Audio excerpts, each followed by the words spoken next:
آخر وہ کیا چیز ہے جس کی بنیاد پر ایک قوم ناقابل شکست بن جاتی ہے؟ کیا ہتھیار ایک قوم کو ناقابل شکست بناتے ہیں، یا فوج کی کثرت ایک قوم کو ناقابل شکست بناتی ہے، یا ایک ایسی سوچ جو موت کو بھی شکست دیتی ہے؟ همون منطقی را داریم که در صدر اسلام بود که اگر اونا را بکشیم ما به بهشت میریم، اگر اونا ما را بکشن بازم ما به بهشت. جس قوم کے دل سے خوف نکل جائے پھر اس قوم کو ڈرانا اور پھر اس قوم کو اپنا غلام بنانا آسان نہیں ہے۔ دوستوں، جب مقصد آپ کا حق ہو پھر شکست نہیں ہوتی۔ ہار گئے تو شہادت، اگر جیت گئے وہ بھی ایک منزل ہے۔ کہنے کا مقصد ہے کہ آپ کو یہ سوچنا چاہیے کہ ہمارے کھڑے ہونے کا مقصد کیا ہے۔ سب سے زیادہ اہمیت ایک نظریے کی ہوتی ہے، ایک سوچ کی ہوتی ہے۔ ایران کے سپریم لیڈر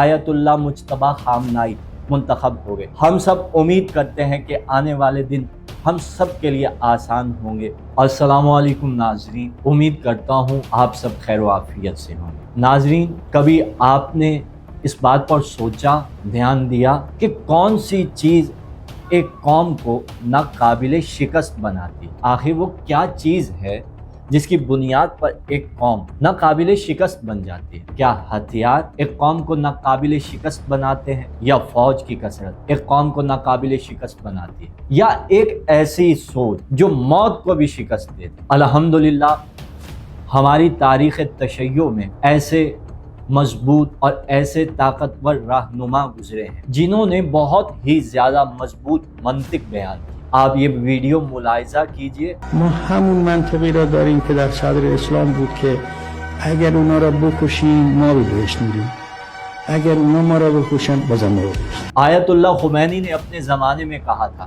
اگر دشمن ہمیں مار ڈالے تو پھر بھی ہم جنت میں جانے والے، اور اگر ہم دشمن کو مار ڈالیں تو پھر بھی ہمارا انجام جنت ہی ہے۔ دیکھیے ناظرین، یہ جملہ بظاہراً بہت سادہ ہے مگر اس میں بہت گہری فکر چھپی ہوئی ہے، کیونکہ جس انسان کی نظر صرف دنیا پر نہیں ہوتی، جو انسان آخرت کو دیکھ رہا ہوتا ہے، یاد رکھیے اس انسان کو ڈرانا آسان نہیں ہوتا۔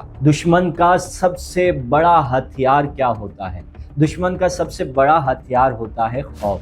لیکن جس قوم کے دل سے خوف نکل جائے پھر اس قوم کو ڈرانا اور پھر اس قوم کو اپنا غلام بنانا آسان نہیں ہے۔ یہی وہ سوچ تھی جس نے تاریخ میں بہت سے کمزور لوگوں کو طاقتور بنا دیا۔ آج ایران کی خبریں پوری دنیا میں پھیل رہی ہیں، ساری دنیا ایران اور امریکہ کی جنگ پر نظریں ٹکائے بیٹھا ہے، سن رہا ہے۔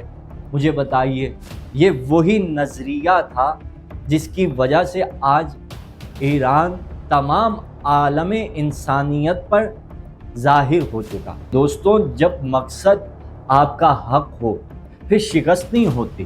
دو ہی راستے ہوتے ہیں اور دونوں راستے کامیابی والے ہو۔ پہلا راستہ ہار گئے تو شہادت، جسے اللہ نے بہت بڑا درجہ دیا ہے، اگر جیت گئے وہ بھی ایک منزل ہے۔ کہنے کا مقصد ہے کہ آپ کو یہ سوچنا چاہیے کہ ہمارے کھڑے ہونے کا مقصد کیا ہے، نظریہ کیا ہے۔ سب سے زیادہ اہمیت ایک نظریے کی ہوتی ہے، ایک سوچ کی ہوتی ہے۔ جنگ جو بھی ہو وہ کبھی بھی ہتھیاروں سے نہیں جیتی جا سکتی، جنگ ہمیشہ نظریات سے جیتی جاتی ہے۔ اور جس قوم کا نظریہ مضبوط ہوتا ہے، جس قوم کی منطق مضبوط ہوتی ہے، اس قوم کو شکست دینا آسان نہیں ہے۔ یہ ایران نے آج تمام عالم انسانیت پر واضح کر دیا کہ جن لوگوں کے پاس نظریہ مضبوط ہوگا، جن لوگوں کے پاس منطق مضبوط ہوگی، جن لوگوں کے پاس ایمان ہوگا، وہ چاہے